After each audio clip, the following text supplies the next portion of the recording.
Investir en immobilier sans passer par la case banque peut paraître impossible. Investir en immobilier sans riba peut paraître très compliqué. Investir en immobilier éthique semble impossible. Et bien sur cette vidéo qui est une interview, on va avec mon invité tâcher de vous démontrer le contraire. Vous le savez, je l'ai expérimenté, il l'a aussi expérimenté et il a accompagné des personnes qui l'ont expérimenté, qui ont au total investi plus d'1 million d'euros. On ne tarde pas, je vous lance le petit jingle et l'interview commence juste après. Allez go, bismillah.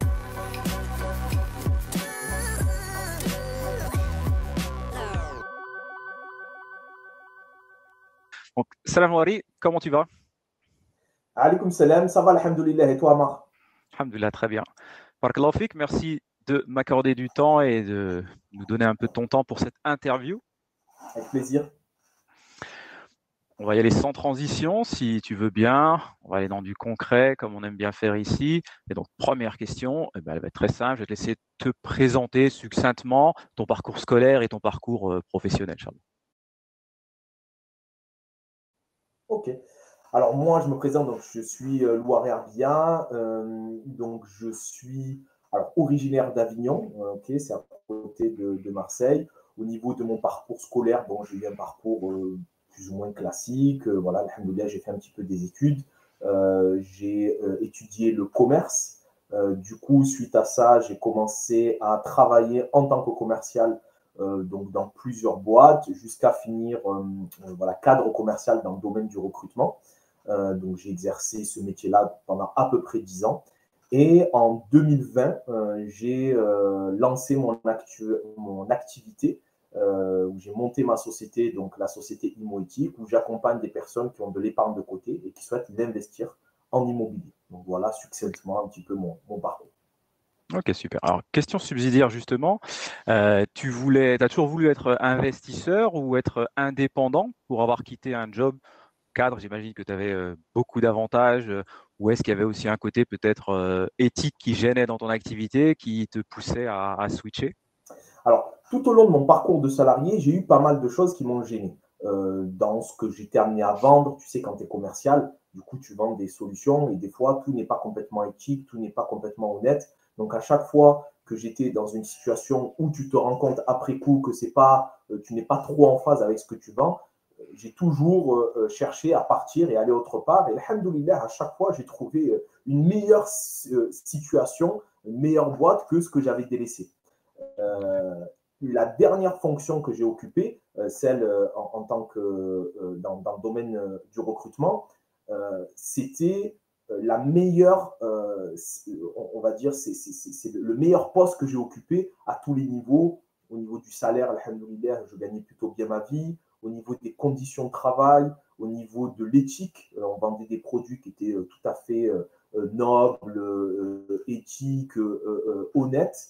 Et même niveau religieux, je n'avais pas vraiment de soucis, puisque je pouvais aller discrètement dans une salle qui était peu occupée, faire mes salades, je pouvais aller faire Jumu'ah. Et justement, quand j'étais dans cette boîte, je me suis dit, mais je crois que j'ai atteint le maximum de ce que je peux espérer du salariat. Tu vois, c'était Ok. vraiment ça, mon état d'esprit, c'est que j'avais toujours changé de boîte pour avoir mieux. Et là, j'étais dans un endroit où je me suis dit, mais je ne peux pas avoir mieux que ça. Niveau management, on était au top. Tu vois, pour te donner des détails, on avait une table de ping-pong, une PlayStation, tu vois, donc c'était tout le package qui allait À avec. l'américaine, oui. Voilà, c'était exactement ça. C'était une boîte américaine, justement. Donc, on avait tous ces avantages-là. Et justement, c'est là où je me suis dit, mais ça y est, c'est le max. Donc, pour évoluer, parce que moi, je ne suis pas quelqu'un qui me voit 20 ans faire la même chose, donc je me suis dit, ben, la prochaine étape pour moi, c'est l'entrepreneuriat. J'avais l'impression d'avoir atteint le plafond du salariat et je me suis dit, en fait, pour progresser, parce que je suis toujours en quête de progression Ouais, et d'avoir des l'évolution. choses meilleures, voilà, et je me suis dit, en fait, ça va se jouer dans l'entrepreneuriat. Donc, c'est comme ça que j'en suis arrivé à l'entrepreneuriat. Ok, machin. C'est intéressant parce que quand j'interroge des personnes, il y a toujours des raisons différentes. Voilà, un des frères que j'avais interrogé, lui, par contre, il trouvait plus rien ne correspondait quoi, dans son job. C'était un ingénieur, donc il avait aussi une bonne situation, machallah, mais rien ne correspondait. Voilà, au quotidien, il sentait qu'il devait se brider ou se travestir un peu, et donc ça l'a bloqué. Puis il y a d'autres personnes qui, moi par exemple, j'ai jamais été salarié en même temps, sauf en étant étudiant. Tout de suite, j'ai voulu avoir cette indépendance.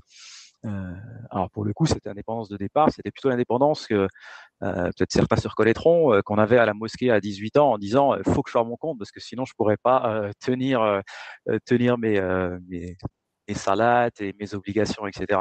Donc c'était plutôt ça la motivation d'origine. Bon, machallah, barakallahu fik.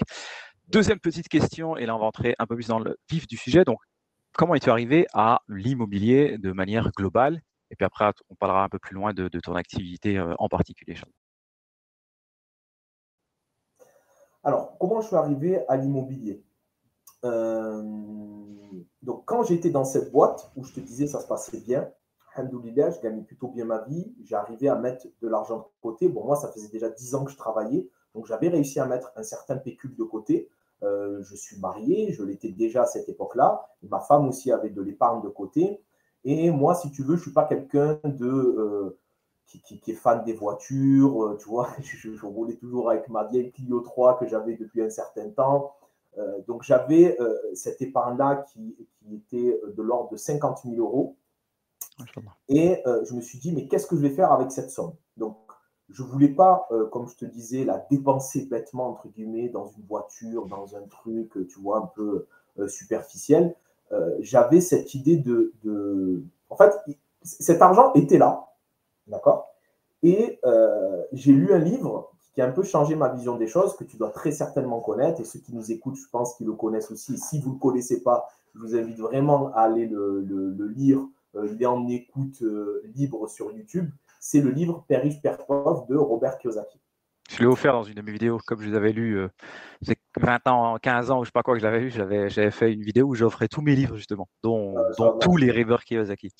Bon, ben voilà, ben tu vois, celui-ci, c'est un peu un classique, c'est un peu une base, c'est un incontournable, on peut en dire ce qu'on veut. Voilà, c'est un must-read, on va dire. Voilà, c'est quelque chose qui doit absolument être lu quand on est dans cette phase, justement, de compréhension de l'investissement ou de comment travailler son argent et comprendre le fonctionnement de l'argent de manière globale.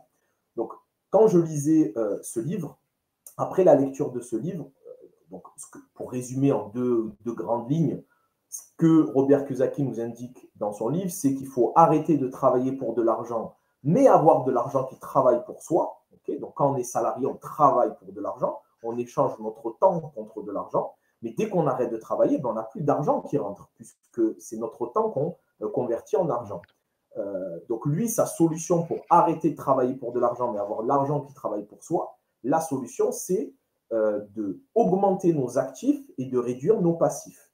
Donc, dans les passifs, il y a justement l'achat d'une voiture, parce qu'une voiture, ça ne rapporte pas de l'argent, au contraire, ça en perd avec le temps, des vêtements, voilà, tout ce qu'on peut dépenser. Et des actifs, c'est quelque chose dans lequel on va investir, c'est-à-dire quelque chose qu'on va acheter, mais qui va nous rapporter de l'argent. Tu peux acheter, je ne sais pas, il y a 1000 trucs comme actifs, un appartement, voilà, c'est un actif. Tu achètes un appartement et tu perçois des loyers.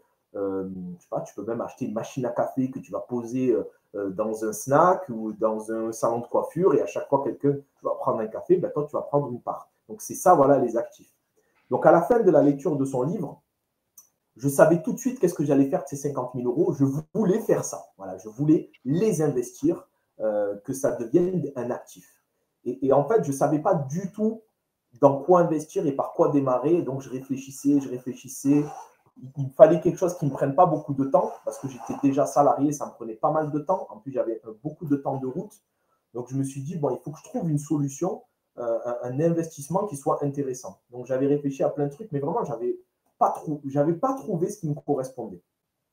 Pour te donner un exemple de ce qui m'avait traversé l'esprit, avec ce budget-là, je me suis dit, tu peux tout à fait acheter un camion, faire des pizzas ou des sandwichs, tu vois. Mais bon, ça, forcément, ça allait me prendre énormément de temps le soir après mon boulot. C'était pas possible, tu vois. Mais c'était le genre de choses auxquelles je pensais.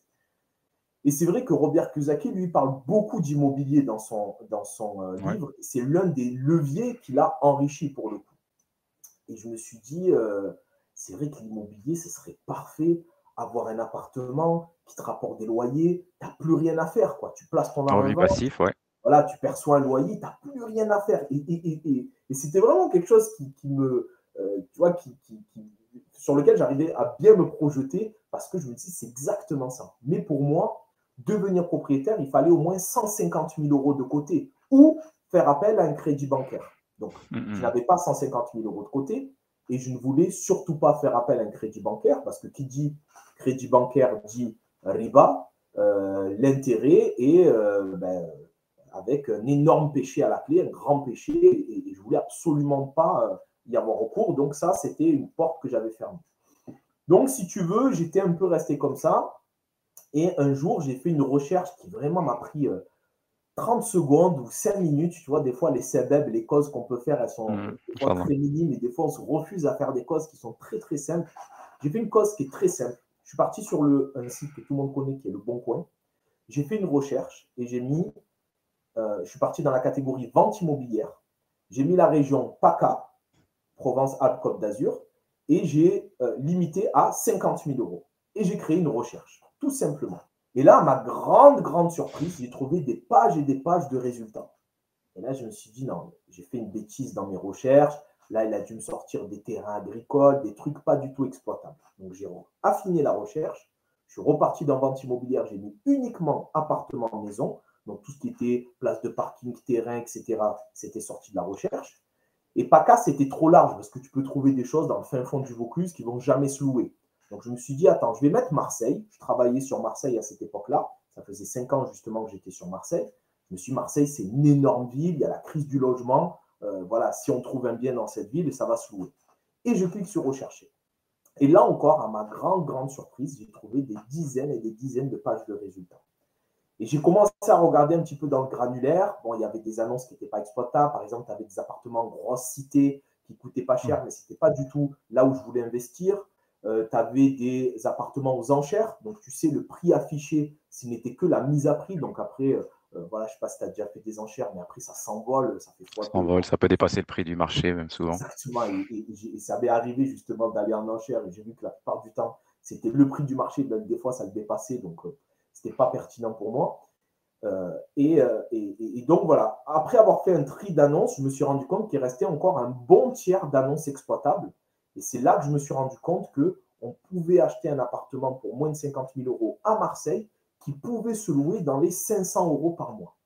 Donc c'est là où tout a changé et c'est là où ma vision a changé et c'est là où je me suis dit, OK, en fait, je ne vais pas pouvoir acheter ma résidence principale, donc l'appartement dans lequel je vais vivre ou un appartement dans lequel je vais vivre, mais je peux tout à fait faire un investissement locatif, c'est-à-dire acheter un appartement en vue de le louer. Et voilà, c'est comme ça que tout a démarré. Et avant toute chose, je me suis formé parce que je ne voulais pas gaspiller cet argent ou mal l'investir. Donc, je me suis formé pendant plusieurs mois. Alhamdoulilah, j'ai trouvé des réponses et des informations que je n'imaginais même pas. Et ensuite, je me suis formé sur le marché marseillais. Et ensuite, j'ai fait quelques mois plus tard mon tout premier investissement. Et ça, c'était en 2018. Inch'Allah. Ok. Ah, c'est marrant comment. Pareil, les histoires de chacun sont folles par rapport à l'immobilier. Moi, j'ai été entrepreneur. La première société en fin 2003. Et, pareil, l'immobilier, ça me parlait, quoi. J'ai toujours voulu faire l'immobilier. Mais je me disais, c'est pas possible. Parce que j'aurais même pas les sommes. Alors moi, je savais que les studios, je pouvais trouver des studios à ce genre de prix, 50, 60. Mais bon, je me disais à cette époque-là, si en fin de carrière, j'ai mon petit studio qui est loué, alhamdoulilah, j'ai fait quelque chose, ce qui est réalité. On aura déjà fait plus que la majorité de la population française, mais c'était un peu flou. Donc voilà, moi j'ai même d'ailleurs investi à l'époque sur Dubaï parce que j'avais 5, 10 000 euros peut-être. Et tout ce que j'ai pu trouver, c'était ça. C'est ça. C'était l'apport pour pouvoir acheter sur plan un bien sur Dubaï. Donc, machallah khair. Tu as commencé à répondre. Justement, si tu peux nous donner peut-être un peu plus de détails sur ton premier investissement au niveau du prix, les travaux qu'il y a derrière, les petites galères que tu as pu avoir, comment tu l'as négocié, si tu as eu Si tu l'as négocié, des fois le premier bien on le négocie pas ou on le négocie peu et on le regrette après âprement. Voilà, dis-nous un peu plus si tu veux bien. Ouais, ok. Alors, si tu veux, donc, quand j'ai commencé à regarder les appartements sur Marseille, donc je te dis, je me suis formé au marché marseillais. Bon, déjà, c'est un marché qui est assez atypique, hein. C'est pas quelque chose qui est fait pour tu viens, tu débarques, surtout quand on est, par exemple, de région parisienne et qu'on voit les prix sur Marseille, Oui. c'est tout de suite attractif, alléchant et on a tendance à vouloir investir très vite. Oh, même de partout en France, hein. Moi je m'attendais pas, excuse-moi, je te coupe. Alors, C'est pareil, ça remonte à des années, mais la première fois que je me suis rendu compte des prix marseillais, ah, puis ça ne correspond pas. T'es deuxième ville de France, c'est ça, c'est pas cohérent. Tu vois, moi, c'est j'ai ça. fait une partie de mes études sur Lyon, donc Marseille, c'était pour moi, c'était une copie et ça aurait été cohérent. Donc, la première fois que j'ai découvert en effet les prix marseillais, je me suis dit ah ouais, agib. Et ce qui m'a aussi derrière, je me suis très vite dit derrière que c'est un marché qui doit être vraiment particulier et qui nécessite, comme tu as fait, quoi, une formation particulière, pas à l'immobilier, mais à Marseille, quoi. C'est exactement ça. C'est-à-dire que moi, j'avais fait ma formation immobilière, donc j'avais toute la théorie, tu vois. Et ensuite, j'ai fait ma première visite et en fait, j'étais prêt à l'acheter, ce bien, je me rappelle, parce qu'il n'était pas cher et tout. Et je me rappelle, en fait, la chance que j'avais eue, comment je me suis formé au marché marseillais, c'est que mon collègue de boulot, lui-même avait déjà investi sur Marseille et c'était quelqu'un qui regardait tout ce qui se passait sur Marseille, les futurs projets de la ville, les lignes Ah de ouais. métro, où est-ce qu'elles allaient arriver, les lignes de tram, tous les projets d'aménagement du territoire. Il était mais calé sur le bout des doigts. Donc en fait, il savait exactement où est-ce que ça valait le coup d'investir, où est-ce qu'il ne fallait pas investir. Donc je me rappelle faire ma toute première. Donc je lui dis, voilà, il s'appelle Saphir, toujours, c'est mon ami. Et je lui dis, voilà, j'ai ce projet-là, qu'est-ce que tu en penses? Il m'a dit, c'est une très bonne idée. Je dis, ben, comme je ne connais pas, est-ce que toi, tu peux m'accompagner? Il m'a dit, il n'y a pas de problème. Il dit, écoute, réserve une visite, on la fait ensemble et on part de là. Il dit, vas-y, c'est bon. Donc, je fais une première, je retiens une première annonce. De mémoire, je ne sais pas, c'était un T2 qui était à, je sais pas, 45 000 euros, tu vois, ce n'était pas un gros billet. On arrive, bon, c'était un bien qui était occupé, c'est très difficile de se projeter dans un bien qui est déjà habité. Bon, voilà, tu as dû voir ça, connaître ça toi aussi en visite. Bon, je ne savais pas quoi regarder. C'est comme quand tu achètes une voiture et que tu connais rien en mécanique, tu vois. Tu es là, tu fais le mec, attends, c'est quoi ce petit bruit sur le moteur, ou tu vas regarder des trucs, alors qu'en fait, tu ne sais même pas ce que tu es en train de regarder, tu vois. Donc, je fais le tour. Et je descends et mon pote, il me dit alors, qu'est-ce que tu en as pensé? Je dis, ben, écoute, franchement, je trouve que c'est pas mal. Et toi, qu'est-ce que tu en penses? Et il me regarde comme ça, il me dit, moi, je ne mettrai pas 1 euro ici. Je dis, waouh, tu vois, ça m'avait une Un grand claque. écart. Je me dis, comment on peut passer de c'est un bien qui a l'air intéressant à je ne mets pas 1 euro, tu vois? Et en fait, je me dis tout simplement, c'est que le soir, quand tu descends ici, ben, euh, il y a des prostituées, en fait, tu vois, devant, tu vois. Donc, il me dit, c'est pas du tout le secteur où investir. Mais ça, je ne savais pas, tu vois. D'où l'importance de se former et de savoir où est-ce qu'on investit et de bien savoir où est-ce qu'on Et met de les pieds. revenir visiter le quartier le soir. Un petit Exactement. tips qui n'est pas inutile Et au ça, milieu. ce que tu viens de dire, c'est quelque chose que je faisais après systématiquement, venir voir le quartier à des heures différentes et notamment le soir. Puis Donc interroger les après, voisins, frère. On n'est pas là pour faire une vidéo sur tous les tips qu'on peut donner, mais ouais, il y en a plusieurs. Mais c'est marrant parce que maintenant que tu me parles de ta première expérience, eh bien, je ne sais pas si parce que je voulais faire paraître, mais j'ai l'impression dès ma première alors, c'est une ville que je connais, j'ai fait mes études dessus, etc. Donc, dans cette ville, etc. Donc, c'était peut-être plus facile. Mais j'avais l'impression pas de maîtriser le sujet, mais de, de projeter assez facilement. Je rentrais dans le bien, paf, le prix est bon, ça, je peux faire ça, comme ça, paf, paf, paf, paf, paf. Je crois que le premier bien, je l'ai pris. Je n'ai peut-être pas, comme je fais souvent, serré la main tout de suite, c'est bon, je le prends parce que en amont, j'avais tout ce qu'il me fallait, c'était juste une formalité. Mais peut-être le lendemain ou sur le lendemain, j'ai fait une offre. Ouais. C'est marrant, maintenant que tu m'en parles, je me rends compte que j'ai pas eu tant. Alors, tu as peur, t'hésites, ton offre, justement, tu vas en parler, j'imagine, pour toi, mais t'oses pas être trop bas, toi. Et d'ailleurs, je me rappelle, et je peux lui rendre honneur ici, c'est ma femme, elle dit, mais descends encore. Alors qu'en théorie, c'est plutôt moi, censé être moi le négociateur et le commercial de la maison. Et j'ai redescendu encore quelques euros et c'est passé, machallah. Moi, franchement, c'est tout le contraire. C'est que j'ai eu besoin de faire beaucoup de visites pour commencer à justement faire le lien entre le théorique et la pratique, commencer à me projeter, commencer à voir les potentiels d'appartements, commencer à savoir qu'est-ce qui était une bonne affaire, qu'est-ce qui n'en était pas une, parce que j'avais des points de comparaison et des points de référence, tu vois. Je me Ouais. suis dit, OK, ce bien, par rapport à celui que j'avais visité avant, ah ouais, il est moins cher, il est mieux placé, ou celui-là, ah ouais, il est plus petit, il est plus cher. Donc j'avais des éléments de comparaison qui pouvaient me permettre justement de pouvoir comparer des biens entre eux et savoir qu'est-ce qui était une bonne affaire, qu'est-ce qui n'en était pas une. Et justement, arriver à peu près à la 10e visite, je pense que ça a dû être à peu près ça, tu vois. Est-ce Là, qu'il y a un j'avais vrai bon processus, qu'est-ce qui est à conseiller à tout le monde pour le coup, hein. Quand pareil, on prend conseil auprès de moi, c'est le conseil que je donne. Avant même d'ailleurs, visiter pour s'habituer aux visites, s'habituer au langage immobilier, exactement. s'habituer aux agents, etc., etc. Et après, éventuellement, d'ailleurs, moi-même, je pourrais conseiller de faire des visites dans le vent, si on veut, Bien juste sûr. pour se rôder, pour paraître rassuré, pour paraître connaître le marché, parce que ça joue aussi beaucoup, hein. C'est toujours ce que je dis aux gens que j'accompagne aujourd'hui. Je leur dis au début, on ne visite pas pour acheter. Ouais. On visite pour se former. Et vraiment, je leur dis ça, ne visite pas pour acheter. Tu es là pour te former, tu es là pour t'habituer, tu es là pour commencer à prendre, on va dire, justement, d'avoir un L'assurance, ressenti, la de confiance. commencer voilà, à avoir des éléments de comparaison. Et l'erreur qu'on peut faire, c'est de vouloir acheter trop vite, trop tôt. Alors, des fois, ça tombe, on va dire, du bon côté de la pièce, et des fois, pas forcément. Donc, c'est pour ça que le fait de multiplier les visites, c'est ça qui va nous permettre de travailler son œil d'investisseur, d'être un peu plus aguerri, d'avoir des éléments de comparaison pour pouvoir se dire, OK, là, je suis face à une bonne affaire. Et moi, c'est ce que j'ai fait. Et au bout, je te dis quasiment de la 10e visite, là, ça y est. Ça cochait à peu près toutes les cases. Le prix de mémoire, il était à 44 000 euros, négociable à 40 000. Il était plutôt bien placé. On était à 5 minutes à pied d'une station de métro. On était tout proche du quartier de la Joliette, donc vraiment à la frontière du quartier de la Joliette, qui était un quartier qui avait explosé du point de vue de l'immobilier et qui était devenu très, très attractif et très, très cher. Moi, je conseille toujours d'investir dans ce qu'on appelle des zones frontières, c'est-à-dire des zones qui sont en devenir, mais proches de zones qui sont déjà établies.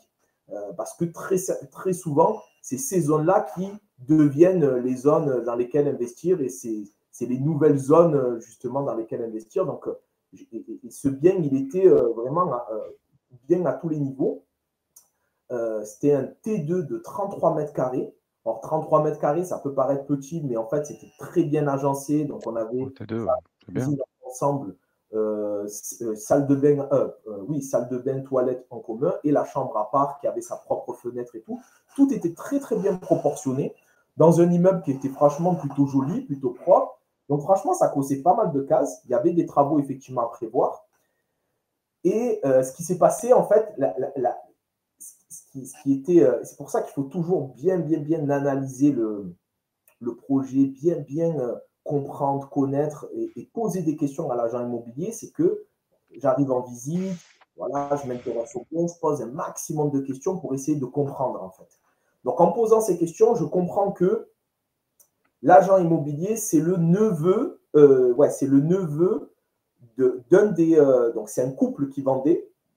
Et l'agent immobilier, c'est le neveu de la femme, je crois, qui était mariée du coup avec son mari et qui vendait le bien parce qu'il divorçait. Okay.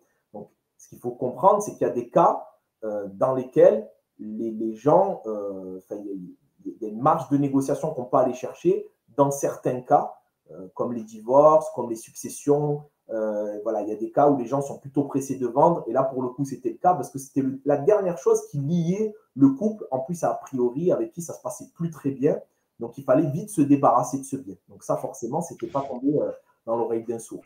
Mais la particularité, c'était que le neveu, lui, il travaillait à Aubagne.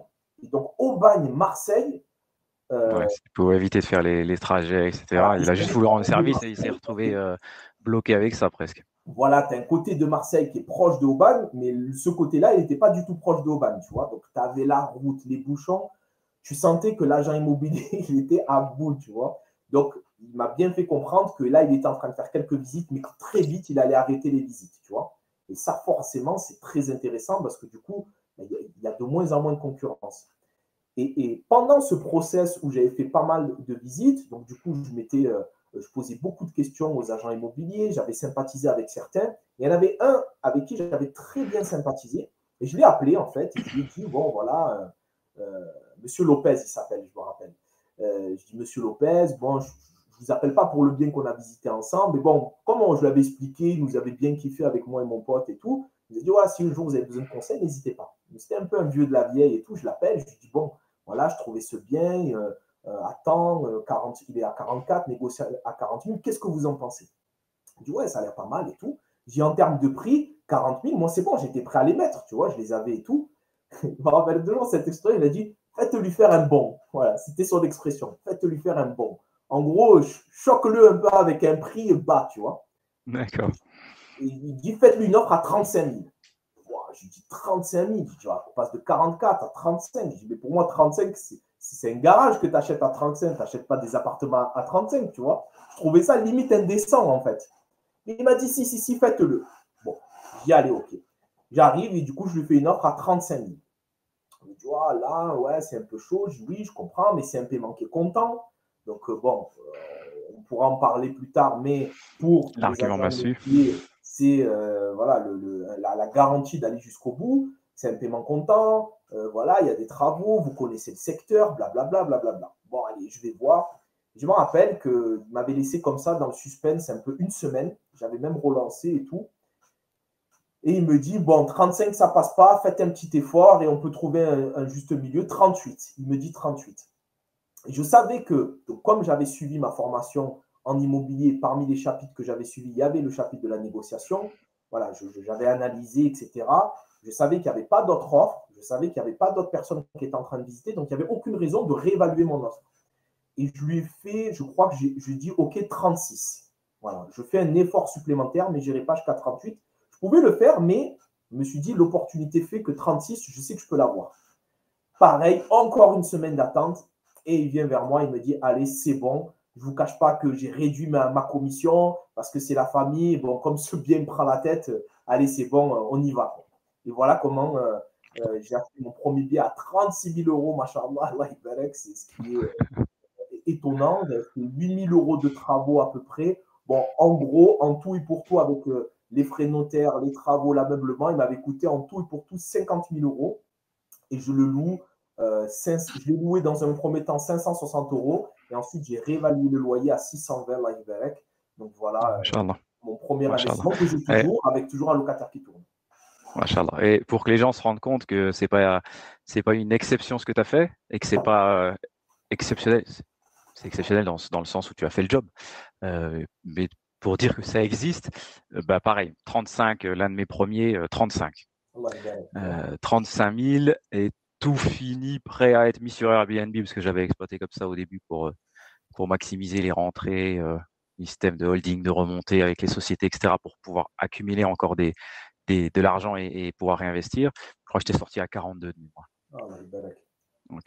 Donc voilà, ça c'est pas pour qu'on se jette des fleurs mutuelles, c'est pour dire aux gens, c'est largement faisable. Donc si vous avez 40, 50, 60, sachez que vous pouvez déjà vous lancer dans l'immobilier et on va continuer à en parler justement tout au long de cette interview. Mais tiens, justement, à partir de quelle somme, selon toi, on peut se lancer en immobilier au comptant, donc en achetant cash? Alors, toute la France confondue, en retirant tout de même à Paris, région parisienne et puis toutes les gros agglos, en enlevant Lyon et Bordeaux. Voilà, quel serait pour toi le budget sur lequel on peut commencer à se lancer sereinement et qu'est-ce qu'on peut en retirer? Parce que comme tu disais, j'ai de l'argent, qu'est-ce que je vais en faire? Donc, dis-nous quel argent on doit avoir et qu'est-ce qu'il nous rapportera si on ne veut pas le mettre dans un livret A, qui n'est pas halal dans tous les cas, mais c'est pour la référence. Alors, moi, je dis toujours que 50 000 euros, c'est suffisant, pour pouvoir envisager un investissement locatif. Après, si c'est un peu moins, ça peut le faire aussi. Ça prendra un petit peu plus de temps. Il faudra peut-être voilà, être un peu plus patient, être un peu plus ingénieux aussi pour aller sortir une petite affaire un peu comme ça. Mais voilà, moi j'estime que 50 000 euros, c'est suffisant.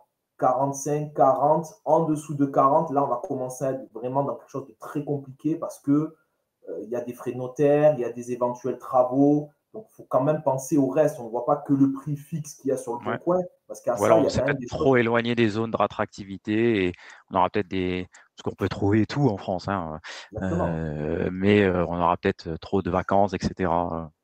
Exactement. Donc, on va être dans ce budget-là, tu vois. Après, moi, le conseil que je donne toujours, c'est d'utiliser ce qu'on appelle la love money. Donc, la love money, comme tu sais, c'est le fait d'utiliser l'argent des proches. Il faut savoir que les Français sont les champions du monde de l'épargne. D'accord? On est des écureuils par Grave. nature. Il y a des milliards d'euros qui dorment sur les comptes bancaires. Et si vous regardez autour de vous, ben, il y a énormément d'argent qui dort et qui ne fait que dormir et qui ne sert à strictement rien, en fait. Parce que oui, il faut avoir une épargne de sécurité, mais au-delà d'une certaine somme, ça ne sert à rien d'avoir de l'argent qui dort comme ça. Et on passe les phénomènes d'inflation sur lesquels on pourrait échanger un bon moment. Là où je veux en venir, c'est que si la personne elle a 30 000, 40 000 et qu'il lui manque 10, 15 000 euros pour faire un investissement, si elle doit attendre 1 an, 2 ans pour épargner cette somme, ça ne sert à rien parce que peut-être que dans 1 an, 2 ans, il lui manquera encore 10, 15 000 euros pour faire un investissement Parce parce que que peut-être que d'ici là, les prix auront remonté et seront plus chers que ce qu'ils étaient avant le contexte actuel. Donc, moi, ce que je conseille, c'est d'aller utiliser l'argent de sa famille, okay, surtout quand on va voir ben voilà, ses parents, ses frères, bien ses sûr, sœurs, en leur disant je vais faire un investissement sans riba, ben, la cause, elle est noble. Donc, je suis persuadé que les gens voudront vous aider le plus possible, Inch'Allah. Et ce que j'allais dire, c'est que le fait de faire un investissement locatif, c'est pas comme si tu empruntes 5-10 000 euros pour acheter une voiture. Parce qu'une voiture, ça ne te rapporte pas d'argent. ouais. Si tu empruntes 5-10 000 euros pour faire un investissement locatif, tu vas encaisser des loyers. Donc, les loyers que tu vas encaisser, tu peux les utiliser pour rembourser la personne qui t'a prêté, tu vois. Ouais. Et tu peux t'engager avec la personne en disant, voilà, je vais rentrer en moyenne 500 euros, moi, je te passe mes loyers jusqu'à ce que je t'ai entièrement remboursé. Et si toi, tu as la capacité de faire un effort d'épargne en plus, bon, ben voilà, ça peut aller plus vite. Mais je C'est clair. conseille voilà, d'utiliser l'argent de ses proches pour pouvoir le rembourser avec les loyers qu'on va percevoir, Inch'Allah, pour aller plus vite vers son investissement, Inch'Allah. Et d'ailleurs, il faut rebondir sur l'histoire de l'épargne. Moi, je sais que souvent mes banquières d'ailleurs plus souvent, bon, parfois ils voyaient que j'avais un peu d'argent, donc ils voulaient me le faire investir. Donc je leur expliquais la situation et je leur disais voilà, moi je peux pas investir si vous avez des produits éthiquement irréprochables. Bref, et dans la discussion, je leur dis voilà, on a de l'argent, mais et elle m'expliquait que ah oui, elle a compris après que ah c'est pour ça que que tous les Maghrébins, du moins, ils ont autant d'épargne dans leur compte chèque, les anciens et tout. Donc, ça, pour rebondir sur ce que tu as dit, oui, il y a de l'argent disponible. Et en plus, voilà, Love Money, si c'est avec les parents, il y a même des chances qu'ils ne te la redemandent même pas, parce que de toute façon, cet argent, à un certain moment, ils commencent déjà à réfléchir comment ils vont la distribuer parce qu'on n'est pas éternel. Et puis, peut-être d'ailleurs, avec un frère, on pourrait envisager de s'associer. Peut-être que lui aussi réfléchit. SCI ou indivision, mais SCI, c'est peut-être Moi, certainement j'accompagne pas mal cohérent. de fratries, justement. Euh, c'est souvent ça, tu vois. Donc oui, tu as les 30-40. Ton frère, il voit bien que tu remues à droite à gauche, ou ta sœur d'ailleurs, et que tu poses des questions. Et ben, il serait capable de venir avec toi dans une SCI à part égale à l'apport. Et puis, tu n'as même plus à le rembourser dans ce cas-là, quoi. Mais voilà, moi, il y a des personnes, je sais qu'il y a des personnes ne remboursent même pas, quoi. Les parents, ils ont filé un billet, il a été utilisé intelligemment. Si tu es à peu près un bon fils, il y a des chances qu'ils ne t'embêtent pas, ou en tout cas qu'ils ne te mettent pas la pression pour que tu les rembourses en priorité, quoi. Exactement. Justement, alors, parce qu'on parle quand même de sommes qui ne sont pour beaucoup pas rien. Donc, qu'est-ce que tu aurais comme technique, comme méthode, comment on peut obtenir cette somme? As-tu des conseils justement pour épargner et pour gagner ces montants? Alors, effectivement, ce n'est pas des sommes qui sont des petites sommes. Et pour certains qui vont regarder cette vidéo, ils vont nous trouver hors sol, en fait, en se disant, mais qu'est-ce qu'il raconte? Qui c'est qui a 50 000 euros sur son compte? Alors, je vous rassure, il y a énormément de personnes, alhamdoulilah, qui ont cette somme-là. Après, tout dépend le contexte où on en est. C'est clair que si tu es un jeune étudiant et que tu regardes cette vidéo, ben oui, c'est pas tout de suite que tu vas les avoir. Mais c'est possible de les avoir. Quand ça fait un moment qu'on travaille, quand on est marié, qu'on a 2 épargnes qu'on peut cumuler, ben forcément, on arrive plus facilement à cette somme-là. Maintenant, au niveau des conseils, bon, le premier conseil, c'est d'être patient. D'accord? Mettre cette somme-là de côté, ça ne se fait pas en un claquement de doigts. Moi, je suis très réticent à toutes les recettes qui donnent du succès de manière instantanée. Donc tout ça, la plupart du temps, ben, c'est des bêtises. Donc tout ce qu'on vous promet de mettre un capital, d'en ressortir x2, x3 en l'espace de 1 mois, bon, la plupart du temps, c'est des escroqueries où on n'en a que pour votre argent, comme ce qu'on peut trouver sur le trading, sur des choses comme ça, avec tout ce qui tourne aujourd'hui sur Internet. Donc le premier conseil, la première chose déjà, c'est la patience. Voilà.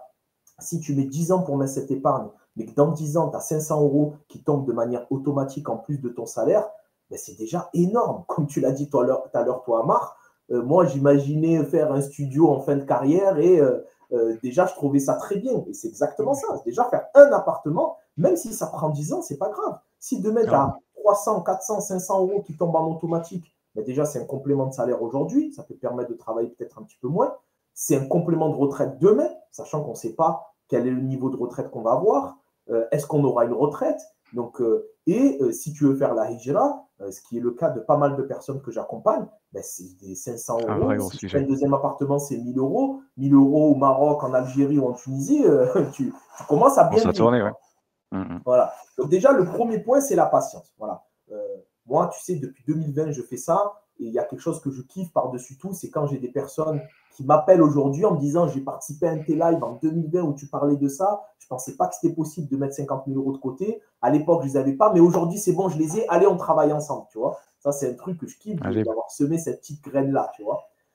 Donc, pour répéter, la patience, Inch'Allah. Ensuite, il y a 2 autres moyens. Le premier moyen, c'est de réduire ses dépenses. Tu vois, moi, dans mon accompagnement, la première chose qu'on regarde, c'est comment assainir ses finances. Quand tu as un objectif d'investissement ou un objectif tout court, faire Hajj, une Umrah, un voyage, tu as beaucoup plus de facilité à épargner que quand tu n'as pas d'objectif. Donc déjà, le fait de se fixer un objectif, visualiser, ouais. Voilà, facilite l'épargne parce que tu sais pourquoi tu te restreins. Okay, alors que quand tu n'as pas juste une somme d'argent d'ailleurs. Pardon? Pas juste penser, tu dis à très juste titre, et j'aime bien aussi moi dire aux gens, c'est le Hajj, acheter un parking. Mon objectif va être ça, et non pas mon objectif va être 5 000 euros qui peut, voilà, pour le Hajj et le parking, c'est à peu près la même chose.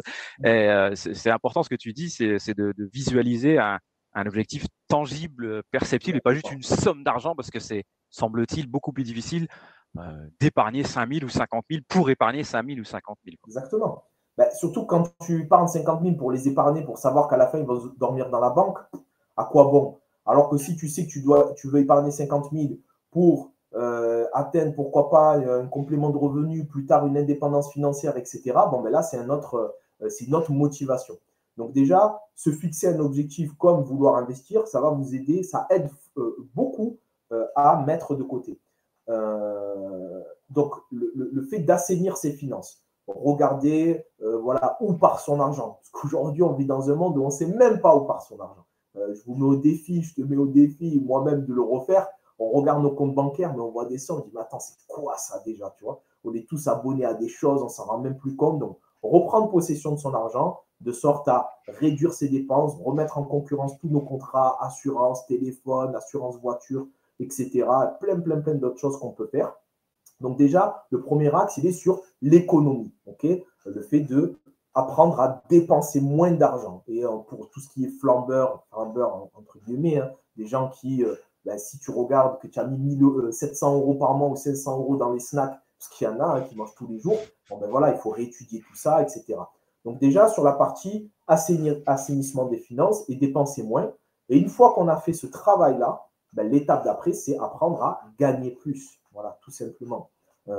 Auprès de son travail, en essayant de chercher une évolution, en essayant de demander une augmentation, parce qu'il y a des causes qu'on peut faire déjà tout de suite auprès de son employeur. Voilà, j'aimerais évoluer, j'aimerais franchir un échelon, j'aimerais demander tout simplement une augmentation. Et après, à côté de son travail, on peut tout à fait commencer un side business, commencer à gagner de l'argent en parallèle de son activité. Et il y a plein de choses aujourd'hui qui sont possibles avec Internet. Et il y a des milliers d'options, alhamdoulilah, aujourd'hui qui sont halal et licites. Donc moi, ce que je conseille, c'est ça. On n'a rien sans rien. Hein. Moi, je ne prône pas de recettes miracles. Exactement, ouais. Ça, c'est important de le dire et de répéter. Ce ne sera pas facile de toute façon. Moi, le premier, je ne croyais pas que c'était possible de faire ces sommes. Et puis quand on met un peu le cerveau en branle, quoi, et on commence à réfléchir, mais convaincre, de vraiment vouloir faire une chose, donc de se mettre en action totale et en réflexion totale, on commence à trouver des solutions. Il y a beaucoup de personnes qui nous écoutent, c'est des entrepreneurs, c'est des freelances, donc ils ont des capacités qu'ils ne soupçonnent pas. Moi, personnellement, j'ai pu investir et alhamdoulilah réinvestir et quelques fois parce que j'ai réussi à tout mettre en cohérence, quoi. J'avais une société, mais je n'optimisais pas son dividende. Mais même si je l'optimisais, si je prenais dans la poche, j'avais lâché 45% à l'URSSAF, au RSI, URSSAF indépendant maintenant. J'avais forcément l'IS, ça j'y réchappe pas. Puis ça passait dans ma TMI, etc. Puis après, j'ai réfléchi à des solutions de holding et puis de SCI. Et les SCI, on optimise. On en parlera sûrement, par exemple, pendant un temps avec la courte durée, parce que je doublais, je triplais mes revenus, et on remontait en haut tout ça. Après, ça devient, entre guillemets, un jeu, et à terme, peut-être plus facile pour les gens à leur compte, on se crée sa propre banque. Sans effort particulier, on va être capable de racheter une fois par an, tous les 2 ans des biens, et puis après, ce qui est bien aussi, c'est de redescendre un petit peu sur terre, parce que quand on arrive à avoir un petit peu de somme importante régulièrement, alors personnellement, j'ai quasiment jamais augmenté mon niveau de vie, donc je suis comme toi, les voitures, tout ça, ça m'intéresse pas.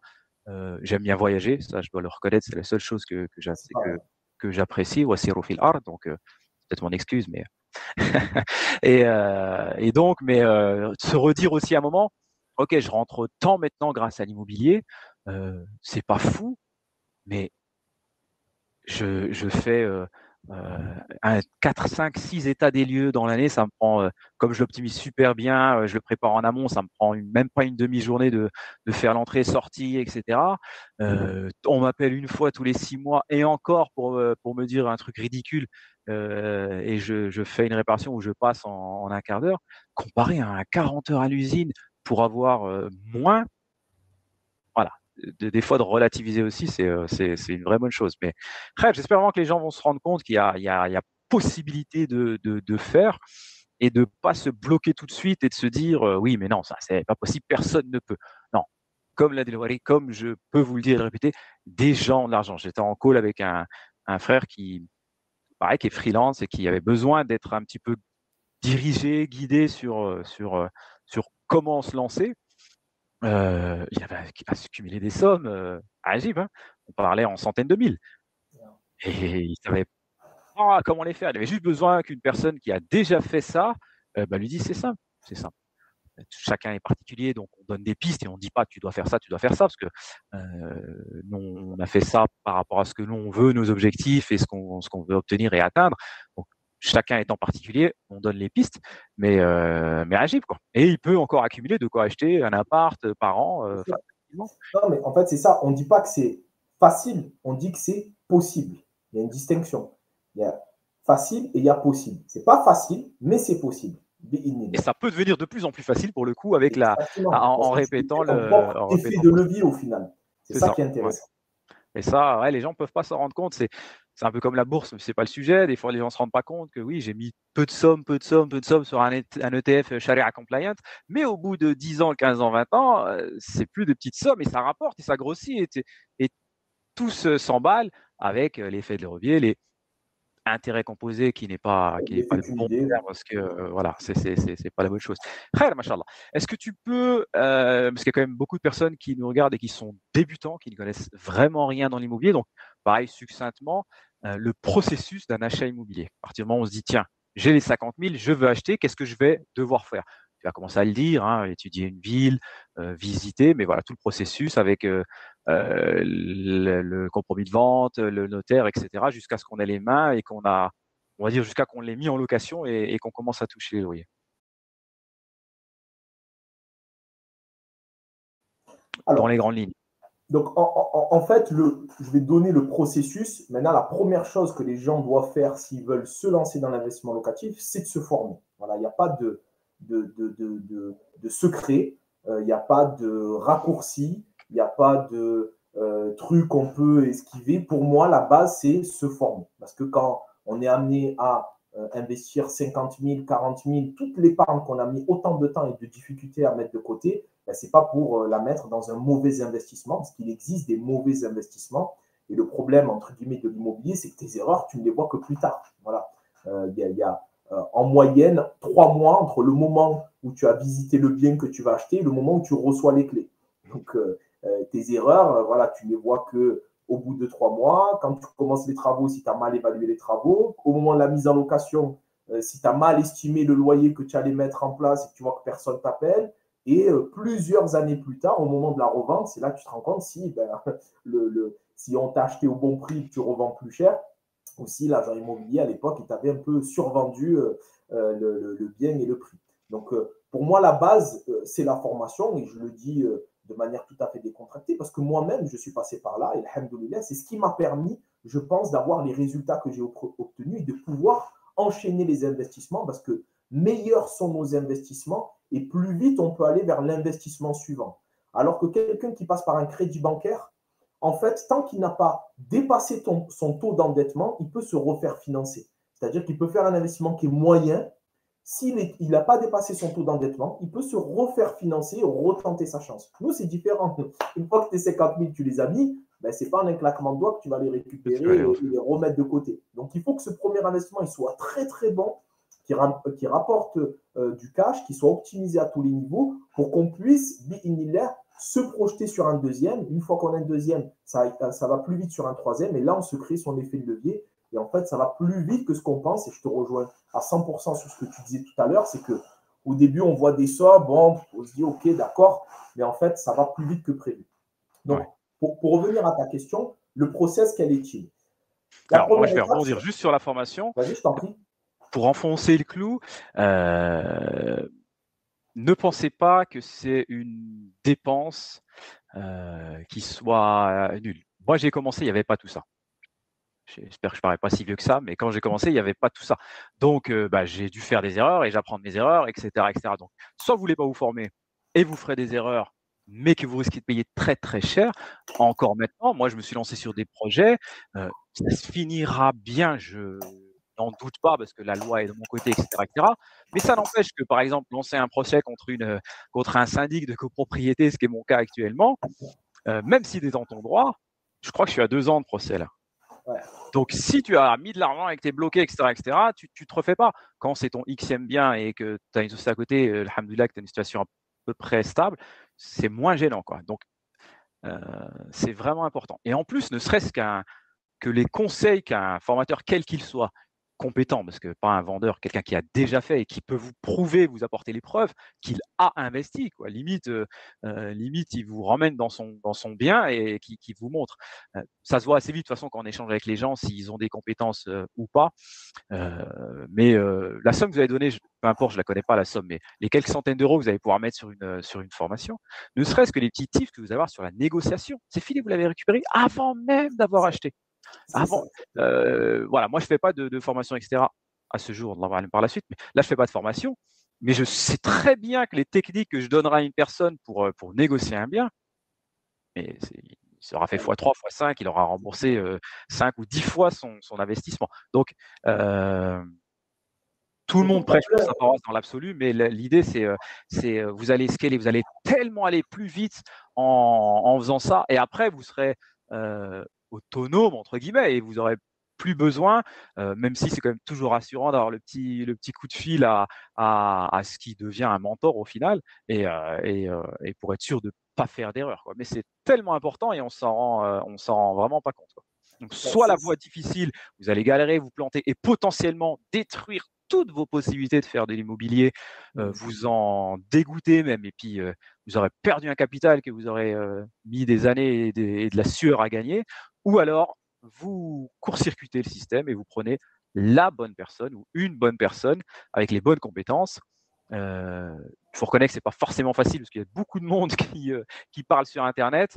Voilà. Alhamdoulilah, sur la partie sans intérêt, on est extrêmement peu nombreux et Ouais. voilà, je suis l'un des seuls, Ouais. je pense, sur ce secteur-là. Mais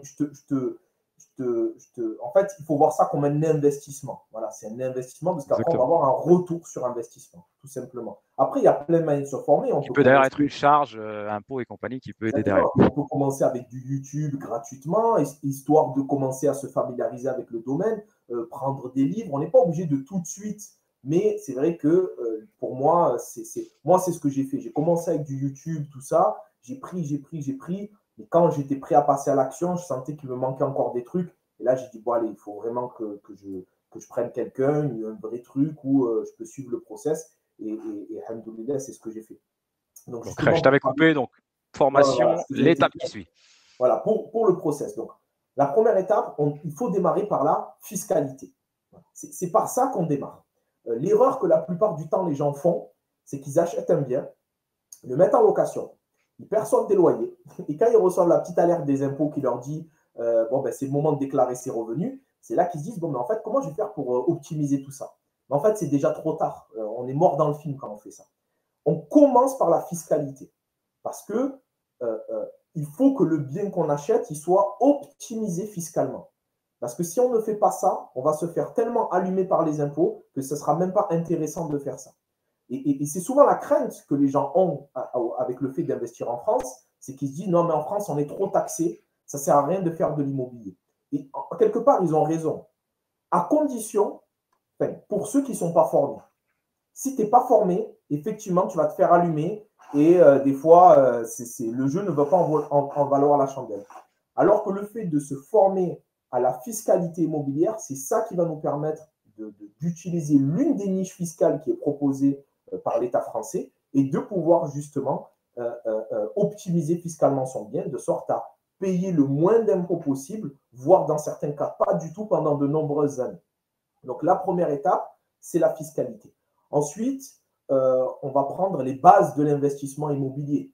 Comment se calcule une rentabilité, comment augmenter la valeur locative ou foncière d'un bien, comment déterminer la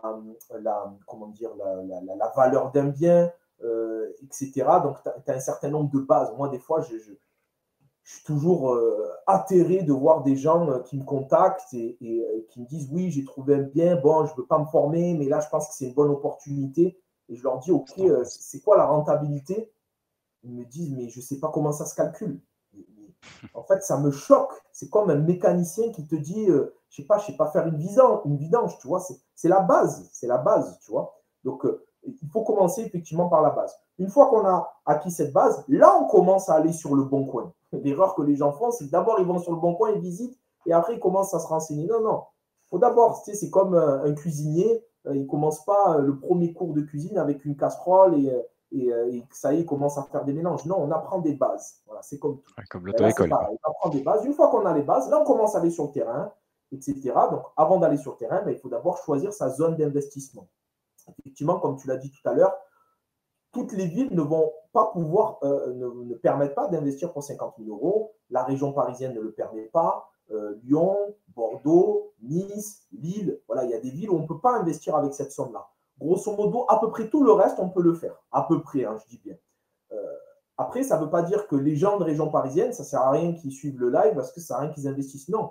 L'avantage de l'investissement locatif, c'est qu'on n'est pas obligé de vivre dans la ville dans laquelle on va investir. Tu peux tout à fait investir à Reims, qui est à 3/4 d'heure de Paris, à Orléans, à Rouen. Orléans, Troyes, Rouen, il y a plein de villes autour. Sans avoir besoin de vivre dans ces villes. C'est ça la beauté de l'investissement. C'est que toi, tu achètes, tu mets un locataire en place et toi, tu vis dans ta ville et tu as tes loyers qui tombent, qui proviennent d'une autre ville. Donc déjà, à savoir où investir. Parce que tu peux trouver des villes qui sont compatibles avec ton budget, mais qui ne vont pas forcément être compatibles avec de l'investissement locatif. Parce qu'il faut prendre des critères pour être sûr que là où tu achètes, ça va se louer. Si tu achètes au fin fond de la Creuse un bien à 20 000 euros, bravo, tu as acheté content, mais si cela, ça ne se loue jamais, ben, ce n'est pas un bon investissement. Donc, c'est justement le juste milieu que moi j'enseigne, c'est comment trouver une ville compatible avec ton budget, tout en étant compatible avec de l'investissement locatif, de sorte à avoir le moins de vacances locatives que son bien va se louer. Une fois qu'on a trouvé le bien, ben après, comment ça se passe au niveau des… comment on appelle un agent immobilier, comment on mène un entretien. L'étape d'après, ça va être les visites. C'est pour ça que je dis qu'il faut faire le maximum de visites, ne pas se positionner trop vite. Il faut prendre le temps. Voilà, il faut quand même être patient. Quand on investit toute son épargne, qu'on a mis autant de temps à mettre de côté, il ne faut pas se précipiter. Ça, c'est clair. Donc, on est là, on visite.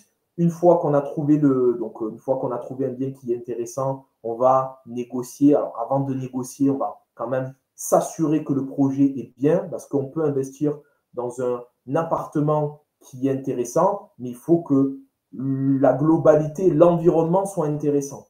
Au niveau de la localité, au niveau de l'immeuble, au niveau du syndic, de la copropriété, tout doit être regardé. Tu peux investir dans un appartement qui est sain, mais si l'environnement ne suit pas, ben, ce n'est pas un bon investissement. Donc, il y a tous ces éléments-là à prendre en compte aussi. Et ensuite, une fois qu'on a tout en main, ben là, on est à même de faire une offre. Donc là, rentre la négociation. Une fois qu'on a négocié, qu'on est tombé d'accord, on va chez le notaire. Donc là, pareil, il y a des choses à maîtriser par rapport au passage de chez le notaire. Une fois que le compromis de vente est signé, puis l'acte de vente, ben à ce moment-là, dans certains des cas, on va démarrer les travaux, puisque les travaux sont liés à l'investissement locatif, mais pas tout le temps. Voilà, je rassure ceux qui sont allergiques aux travaux. On trouve pas mal de biens qui sont déjà rénovés, prêts à l'exploitation. Donc, on n'est pas tout le temps obligé d'acheter des appartements avec travaux. Mais voilà, il y a des travaux à faire. Donc là aussi, il y a des choses à maîtriser par rapport à ça pour être sûr de ne pas se faire avoir et de bien être sûr que les choses se passent de la bonne manière. Une fois que les travaux sont terminés, ben, il y a la mise en location du bien. Donc, en fonction de la stratégie qui avait été choisie au préalable, c'est-à-dire location longue durée, location courte durée, colocation, location mixte. On peut louer un étudiant l'année et en courte durée l'été. Voilà, en fonction de ce qu'on va vouloir. Bon, ça, bien sûr, qu'on l'a vu en amont dans les bases, hein, parce que c'est ça qui va déterminer quel est le bien que tu vas acheter, quels travaux tu vas faire. Et une fois que ben, tu as fait ça, ben là, ça y est, tu loues ton bien, soit en location longue durée, soit en location courte durée. Et une fois que c'est fait, ben après, il faut automatiser tout ça de sorte à ce que ça prenne le moins de temps possible, que ce soit pour la location courte durée ou la location longue durée. Donc, il y a des astuces qui permettent de faire en sorte que ça tourne tout seul et qu'on s'investisse le moins possible. Et à la fin, gérer tout ce qui est déclaration, etc. Bon, après, ça, c'est juste savoir où s'enregistrer et où faire. Bon, il n'y a rien de très particulier. Dans certains cas, on va prendre carrément un comptable qui va s'occuper de tout. Mais voilà, grosso modo, le cycle de vie d'un investisseur, quoi. Machallah, barakallahu fik. Ce qui me fait rebondir à ce qu'on avait parlé des 50 000 euros juste avant, on n'avait pas parlé de la rentabilité qu'on peut espérer. Et je vais la formuler peut-être différemment. Quels sont tes critères à toi personnels en termes de rentabilité? Quelle rentabilité, on ne va pas dire brut et net, on va aller plus simple directement dans ton but. Quelle rentabilité nette tu t'imposes sur un bien? Alors, déjà, en longue durée, hein, parce que la rentabilité, pour moi, elle ne se calcule jamais sur de la courte durée. Mais, je suis tout à fait d'accord avec cette phrase.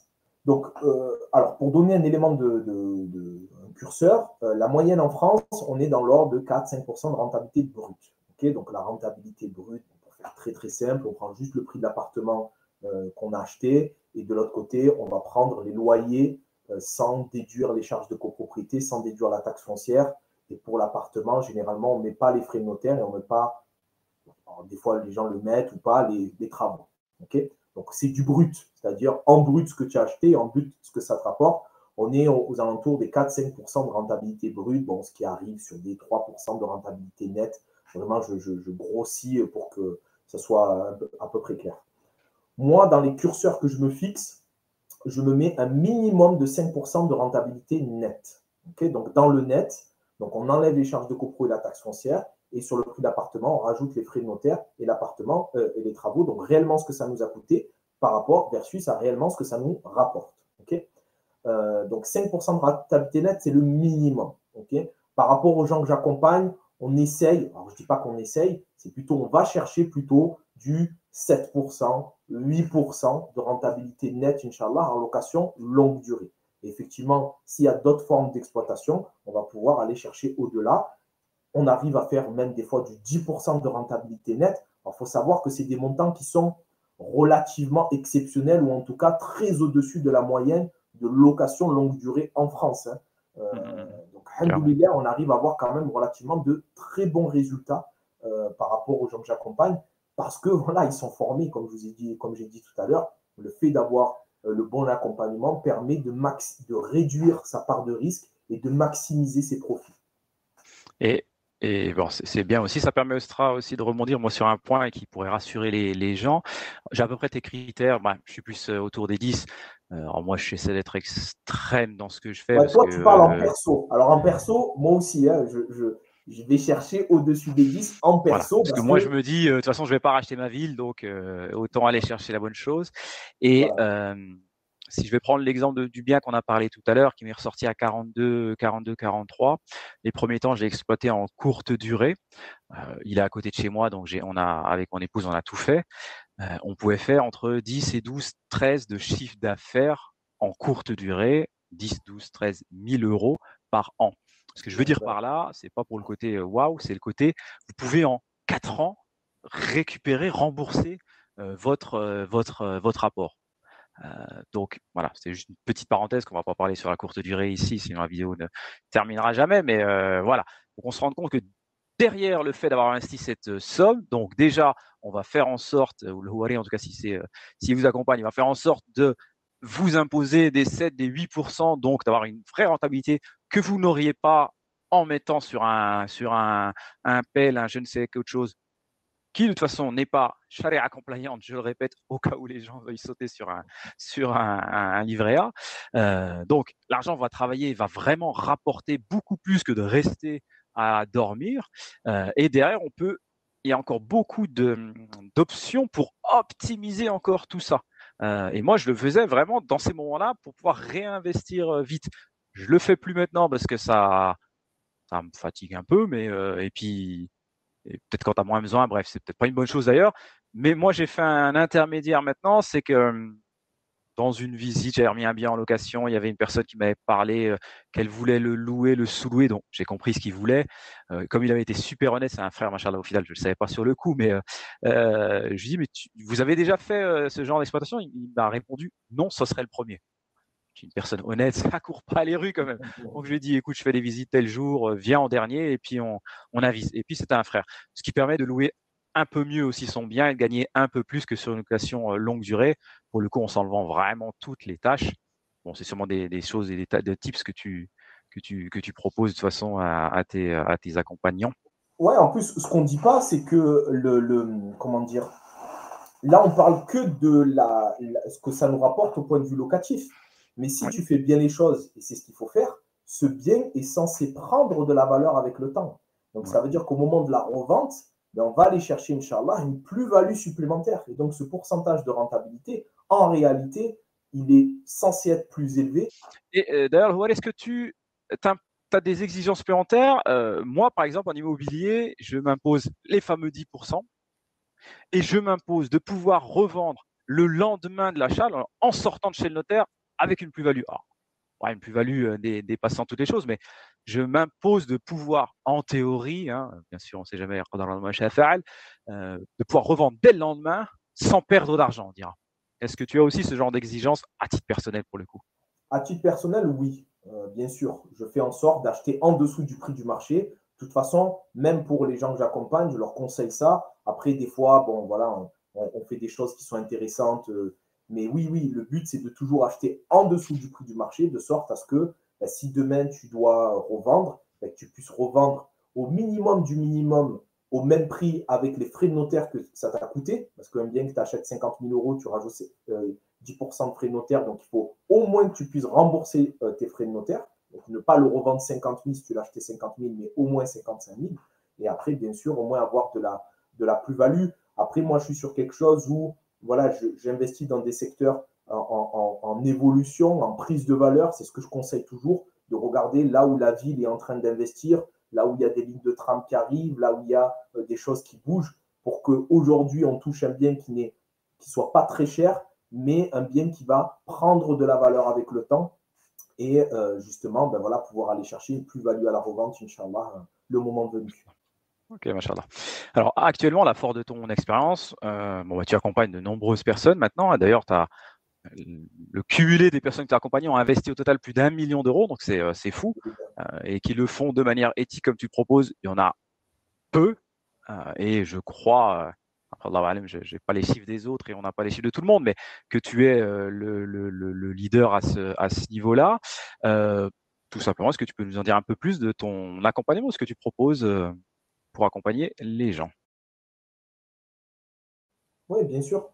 Alors, aujourd'hui, donc effectivement, j'accompagne les personnes qui ont de l'épargne de côté, qui souhaitent l'investir en immobilier. Okay, j'accompagne uniquement les personnes qui veulent faire de l'investissement locatif, c'est-à-dire acheter pour mettre en location. Je n'accompagne pas de personnes qui veulent acheter une résidence principale, par exemple, parce qu'on est dans un autre registre. Je n'ai pas de solution de financement à taux zéro, etc.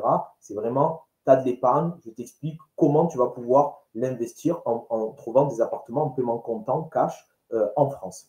Donc, aujourd'hui, comment ça se passe? Donc, les gens qui intègrent mon accompagnement, bon, déjà, ils ont une formation, une formation en e-learning, donc sur laquelle ils vont se connecter avec, tu as des modules, des vidéos, et ça va leur donner toutes les connaissances qu'ils ont besoin d'avoir pour mener à bien ce projet d'investissement. Donc, à travers cette formation, ils vont apprendre comment investir leur argent dans un bien qui sera rentable, on en a parlé, sécurisé, on en a peut-être pas trop parlé, mais c'est super important d'investir dans un bien qui sera sécurisé. Qu'est-ce que j'entends par sécurisé? Comme je le disais tout à l'heure, pouvoir analyser un projet pour être sûr de ne pas faire d'erreur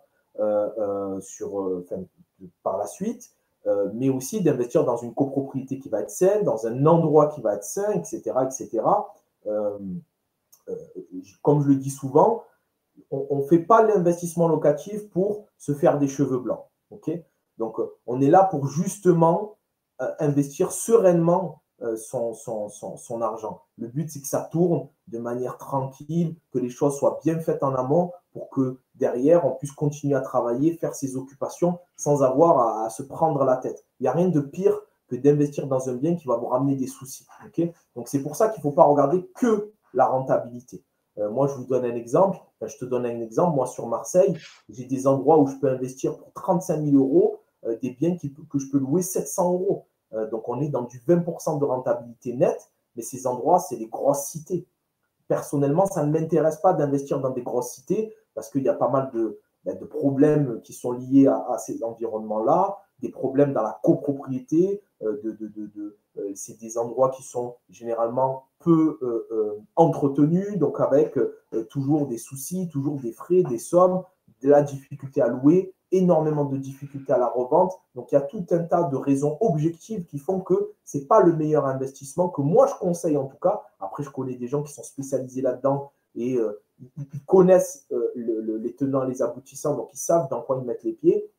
Mais justement, je préfère investir dans un endroit où je vais prendre peut-être moins de rentabilité. Alors, 7-8%, 10, c'est déjà très, très bien en termes de rentabilité. Mais ce que je veux dire, c'est que ce n'est pas le seul critère qu'on va prendre en compte. Il y a aussi le côté patrimonial, surtout quand les enfants, transmission, pouvoir avoir quelque chose qui va perdurer, qui va grandir dans des quartiers, soit dans les bons quartiers, soit dans les premières couronnes, comme tu disais, des quartiers en devenir. Exactement. Et sécuriser où nous, on va pouvoir être serein dans cet investissement-là. Ensuite, optimiser fiscalement. Ça, on en a parlé. C'est un levier qui est extrêmement important. Et enfin, avec la garantie des loyers payés. Parce que la crainte qui revient le plus souvent quand on fait la location longue durée, c'est de ne pas être payé. Et c'est vrai que la loi, elle est plutôt du côté des squatteurs, des trucs et tout, donc c'est compliqué. Mais il y a des moyens de se prémunir. Alors, il y a des moyens qui sont illicites religieusement, mais il y a des moyens, alhamdoulilah, qui sont licites. Et c'est ce que j'explique justement, comment se sécuriser aussi à ce niveau-là. Donc, la partie e-learning, elle va donner toutes les connaissances qui vont permettre de pouvoir justement cocher toutes ces cases, Inch'Allah. Et ensuite, moi, je ne laisse pas les gens livrés à eux-mêmes derrière leur ordi. Moi, je suis là personnellement à leur côté. Donc, en fait, ils peuvent à tout moment, donc ils ont accès à mon WhatsApp, me poser des questions à tout moment. Voilà, me dire, voilà, il y a ça que je me pose comme question, qu'est-ce que tu penses de ça? Je suis très réactif sur la partie WhatsApp.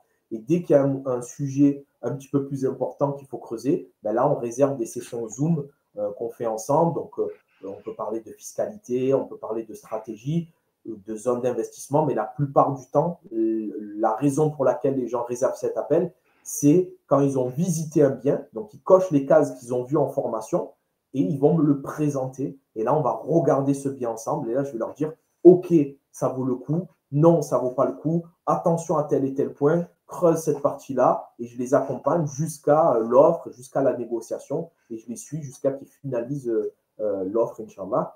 Leur offre et que leur bien soit accepté. Si ce n'est pas ça, ben, on passe à un autre bien et ce n'est pas grave. Et enfin, on a une partie groupe où il y a un groupe WhatsApp avec tous les autres membres et on fait un coaching de groupe une fois par mois avec tous les autres membres. J'ai aussi cette volonté de créer une communauté d'investisseurs musulmans, faire grandir la communauté par ce biais-là parce que il faut être fort à tous les niveaux, religieusement, au niveau de la santé, mais aussi financièrement. Et il y a une idée reçue contre laquelle je me bats, c'est qu'on dit, enfin, on a l'impression qu'un bon musulman, c'est un musulman qui doit être pauvre, mais pas du tout. Tant qu'on fait les choses dans les limites de ce qu'Allah nous a autorisé, tant qu'on n'est pas là pour courir vers la dunya et qu'on fait bien la distinction et qu'on met bien les priorités au bon endroit, il n'y a pas de problème sur le fait d'investir et sur le fait de se lancer dans ces choses-là. Moi, j'avais même entendu, mais je ne sais plus si c'était à la Mecque ou à Médine, je ne sais plus. Mais ouais, l'imam disait clairement le musulman riche est meilleur que le musulman pauvre. Ce qui peut vraiment choquer, bien évidemment, dans le fait de ses capacités, du pouvoir qu'il a et le bien qu'il peut faire et ce qu'il peut apporter à la communauté. Voilà, on voit bien en ce moment ceux qui ont l'argent et donc le pouvoir qui va avec, ben voilà, ils sont plus visibles, plus audibles, etc., etc. Après, c'est pas le débat. Je t'ai pris beaucoup de ton temps et je t'en remercie encore, le Houari. Donc, je vais te poser une dernière question, deux questions en une, Inch'Allah. Avant ça, les amis, si vous avez des questions, n'hésitez pas à les mettre en commentaire. Je tâcherai d'y répondre. Et si tu es d'accord, Houari, de temps en temps, où je te ferai un petit message quand il y a des questions, comme ça, tu pourras aussi y répondre en direct sous la vidéo. Et bien évidemment, sous cette vidéo, vous allez avoir tous les liens pour contacter Houari si vous êtes intéressé pour être accompagné par lui. Tiens, je te pose la question en direct. Est-ce qu'il y a des rendez-vous possibles pour justement étudier les personnes? Comment ça se passe quand on prend un premier contact avec toi? Alors, généralement, ça se passe sur Instagram. Voilà, donc on peut m'envoyer un message en PV, je réponds, il n'y a pas de souci. Pour ceux qui ont les critères, sur le lien en bio de mon compte Insta, ils ont la possibilité de réserver un appel directement avec moi ou un des membres de mon équipe pour pouvoir échanger sur le projet, voir si notre accompagnement est en phase avec le projet. Il y a un premier contact, un premier call gratuit, ce qui peut rassurer les gens de se dire, bon, moi je pense que, mais j'aimerais quand même échanger de vive voix avec une personne. Ça, c'est une option que tu proposes. Exactement. Après, régulièrement, j'organise des webconférences où j'explique tout le process, comment on peut trouver des biens pour 50 000 euros. Donc, je le montre de manière concrète. Je partage mon écran, on va sur le Bon Coin, on va sur des sites spécialisés pour permettre justement d'expliquer, de montrer concrètement que c'est possible de devenir propriétaire en France pour 50 000 euros. Donc, je fais des webconférences qui sont 100% gratuites. Pour moi, c'est vraiment des mini-formations à l'immobilier sans riba. Donc, c'est 100% gratuit, tout le monde peut y participer. Et j'ai un e-book aussi intitulé Les 10 stratégies pour investir en immobilier sans les banques. Donc, moi, l'une des stratégies, c'est le paiement comptant, mais il y a plein d'autres stratégies que j'explique dans l'e-book. Donc, ceux qui n'ont pas forcément l'épargne, je vous invite à aller le télécharger. Il est 100% gratuit. Et là, je donne pas mal de tips gratuitement. C'est parfait parce que c'était une des questions et je me rends compte que je ne te l'ai pas posée. C'était quelles étaient les options pour investir en immobilier. Alors, sur cette chaîne, je pense que je les ai presque toutes mises en avant à la Kouli Hal. Mais si tu es d'accord, on mettra aussi le lien direct dans ce cas-là du e-book. Moi, ça me va bien de le mettre, on pourra faire ça. Donc voilà, on n'a pas répondu à la question en vidéo, mais vous aurez les réponses sur le e-book, Inch'Allah. Et donc, dernière question avant de conclure. Tu parles avec beaucoup de monde. Moi, je serais curieux, et ça permettra peut-être aux gens de se reconnaître. Quels sont les deux principaux blocages que les gens rencontrent, qui font qu'ils ne passent pas à l'action. Et en même temps, profitons pour nous donner un dernier conseil, un dernier petit tips pour les personnes qui voudraient se lancer dans l'immobilier sans riba, l'immobilier halal.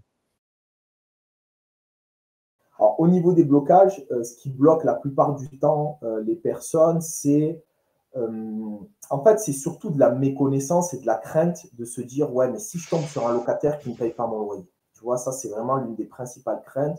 Ou, Tous les blocages psychologiques, ouais. voilà, ou si je me fais allumer par les impôts, par exemple. Donc, c'est souvent ça, en fait, qui ressort. On se dit, ouais, mais en France, les impôts, c'est trop agressif. La loi, elle est du côté des squatteurs. C'est pas un bon environnement pour investir. Alors, encore une fois, oui, c'est vrai, si on n'a pas les bonnes infos et les bonnes armes pour se lancer là-dedans. Si tu te lances comme monsieur et madame tout le monde, comme ton oncle l'a fait, alors je dis ton oncle, je ne parle pas de toi, Barbe, mais tu as compris, on a tous un oncle, un cousin qui a investi, on va sur ses traces, alors qu'en fait, on répète tout simplement ses erreurs. Donc, en fait, ce qu'il faut déjà comprendre, c'est que la grande majorité des craintes qu'on a qui sont liées à l'investissement immobilier, elles sont liées à de la méconnaissance. Voilà. C'est souvent qu'on n'a pas les bonnes infos, on n'a pas, on s'est arrêté à des faits divers qui font qu'on a un blocage avec l'immobilier, alors que c'est l'un des investissements les plus safe du monde. Voilà, la pierre, c'est historique, je veux dire, c'est quelque chose qui a toujours existé, qui bénilait, existera toujours. C'est en France un investissement qui est sain, enfin sain du point de vue de l'investissement lui-même, c'est-à-dire que c'est un bon investissement. En France, on a un marché qui est plutôt solide, avec très peu de variations de prix. Au contraire, on a en continu des prix qui ne font qu'augmenter. L'inflation fait que les loyers aussi augmentent, donc quelque part, paradoxalement, ben, nos rentabilités augmentent. Hein. Tu sais, l'inflation, c'est soit tu l'as subie, soit tu en bénéficies. Ben, en tant que propriétaire, tu en bénéficies plus que tu l'as subi parce que, bon, après, bien sûr que toi-même, si tu fais la location courte durée, ben, tu vas subir le fait de payer plus d'électricité, etc. Mais on a aussi les loyers qui augmentent progressivement comme ça. Et en France, on est dans un pays où il y a une crise du logement. Okay, il y a beaucoup plus de demandes qu'il n'y a d'offres.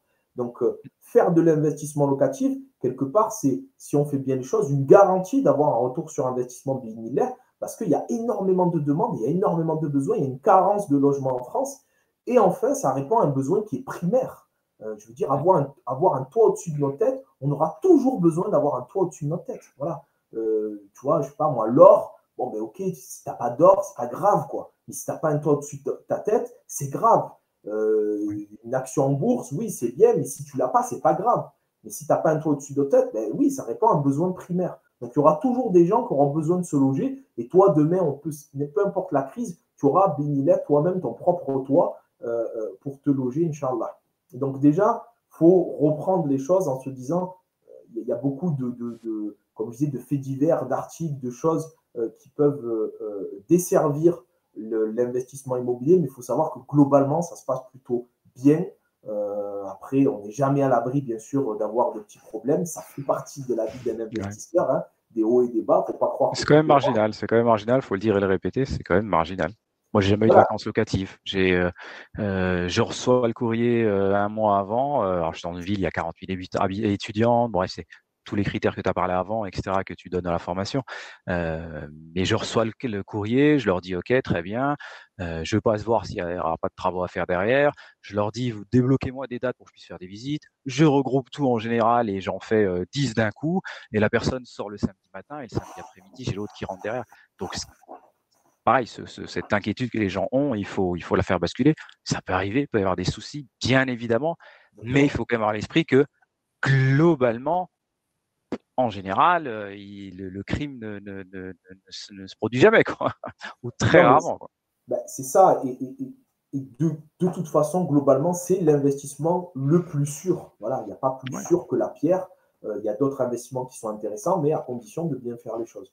Donc, au niveau des craintes et des blocages, voilà, c'est ça, mais c'est souvent lié à un manque de connaissances. Ouais, toujours pareil. Ouais. Et au niveau des conseils que moi je peux donner,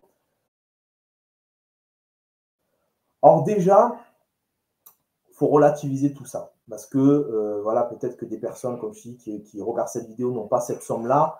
Ce n'est pas non plus une fin en soi de devenir propriétaire. Voilà. Si on peut l'être, tant mieux. Si on ne peut pas l'être, alhamdoulilah, quoi. Il n'y a pas de frustration à avoir. Nous, bien sûr, qu'on parle de quelque chose voilà, qu'on a expérimenté, on sait que c'est possible, mais on sait que ça ne sera pas possible pour tout le monde. Donc, il n'y a pas de frustration à avoir sur le fait de ne pas mettre en place ce dont nous on parle. Vaut mieux être locataire ici-bas et être propriétaire dans l'au-delà plutôt que voilà, de se générer de la frustration au point de tomber dans le riba. Voilà, c'est ça aussi le truc. Et franchement, si on a 5-10 000 euros de côté, il vaut mieux aller faire un hajj qui est obligatoire plutôt que d'aller faire un investissement qui ne l'est pas, pour remettre les choses dans leur contexte. Donc, déjà, voilà, il ne faut pas avoir de frustration. Maintenant, si on peut, moi, je le recommande. Parce que Allah, il est le razaq, mais c'est à nous quand même de faire les causes. Donc, on doit prévoir et essayer d'anticiper tout ça parce qu'on se rend bien compte que la vie est de plus en plus dure. On se rend bien compte que le contexte est de moins en moins favorable. Et en fait, on ne peut pas toujours s'en remettre à l'État, s'en remettre à son employeur. Maintenant, il faut commencer un petit peu à se bouger et commencer à comprendre que, en fait, je ne peux pas tout remettre dans les mains d'un employeur, même si, voilà, on se comprend, hein, nous, on s'en remet à Allah, mais ce que je veux dire, c'est qu'on ne peut pas tout miser que sur un salaire. Il faut apprendre à investir son argent, que ce soit en immobilier, que ce soit dans la bourse, que ce soit, peu importe ce dans quoi c'est, à condition que c'est halal, il faut commencer à se concentrer sur ces choses-là, parce qu'on ne sait pas de quoi demain sera fait, et je pense que les temps vont être de plus en plus compliqués. On ne sait pas jusqu'à quand. Là, aujourd'hui, on parle de 63, 64 ans pour la retraite. Mais quand nous, on va arriver à l'âge de la retraite, de quel âge on va nous parler, quel sera le montant de nos retraites? Ce n'est pas à 65 ans qu'on va commencer à faire des visites et des suivis de travaux et mettre en location des biens. Donc, tout ça, ça s'anticipe. Voilà. Donc, c'est maintenant qu'il faut commencer à prendre conscience de tout ça. Aujourd'hui, on est dans un contexte, pour ceux qui vivent en France, on voit bien que c'est de plus en plus compliqué et que la hijra, elle va devenir. Alors, c'est quoi, je regarde si j'ai toujours le sondage. J'avais lancé un sondage hier, hein, subhanallah, ça il est parti, où je demandais aux gens est-ce que le contexte actuel fait que vous avez plus envie de faire la hijra, enfin, vous pensez à faire la hijra plus que vous ne l'avez jamais pensé auparavant. Et sur, je crois, 400 votants, j'ai 91%, voire 92% qui ont répondu oui. C'est-à-dire qu'actuellement, il y a des gens qui pensent au fait de vivre en terre d'islam comme ils ne l'ont jamais pensé auparavant. Et c'est significatif, tu vois, de voir ça, c'est vraiment significatif. Ouais. Mais là, ça se prépare. Voilà. Si demain, tu as 1-2 appartements qui te rapportent 500 000 euros par mois, tu peux tout à fait avoir des investissements locatifs en France et vivre, toi, en terre d'islam et voilà, être bien à tous les niveaux. Donc, voilà, vraiment, mon conseil, c'est de commencer à anticiper, se projeter. Si tu n'as pas l'argent, ce n'est pas grave. Et l'immobilier, ça ne démarre pas avec un appartement. On peut démarrer avec une place de parking, un box de garage, investir à plusieurs, des studios. Il y a plein de façons de faire l'immobilier. Il y a des SCPI et il n'y a pas que l'immobilier, comme on le disait. Il y a les bourses, il y a plein d'autres choses. Donc, je pense qu'en fait, commencer à se former sur l'argent et commencer à apprendre à investir son argent, pour moi, ça va commencer à devenir un prérequis et une nécessité bénéfique pour justement pouvoir mener à bien nos projets tels qu'ils soient, Inch'Allah. Inch'Allah. Super. Barakallahu fik. Houari. Les amis, si vous avez aimé cette vidéo, faites-nous le savoir avec un petit like et un petit partage. Si vous voulez encourager le Houari, je mets aussi son lien du compte Instagram pour vous abonner et suivre tout ce qu'il fait à ce niveau-là. Si vous voulez dans d'autres investissements éthiques, il y a la playlist, je vais la remettre, je sais pas où, elle va être au-dessus de ta tête, je crois, Houari. La playlist sur les investissements éthiques et il ne reste plus qu'à vous saluer. Houari, barakallahu fik. Wassalamu alaikum. Alaykoum salam, subhanakallah wa bihamdik, shadu la ilaha illa ant, astaghfiruka wa atubu ilaik. Merci beaucoup, Arman, pour ton invitation, pour ce que tu fais aussi. Voilà, parce qu'on est exactement, on répond aux mêmes problèmes et on sert la même cause, voilà, c'est ce que je voulais dire. Donc, barakallahu fik pour le travail que tu fais. Et peut-être qu'on fera un épisode 2 Inch'Allah, sur avec place, plaisir. en visite à Marseille, ou voilà, il y a des choses comme ça. J'avais Inch'Allah. fait un épisode 1 avec un frère sur Dubaï et bi'idhnillah, prochainement, je pourrais faire l'épisode 2 en direct avec lui. Donc, ça pourrait être une bonne chose, Inch'Allah. Avec plaisir, Inch'Allah. Bon, les Barakallahu amis, je fik. vous dis à très vite pour une nouvelle vidéo. Inch'Allah.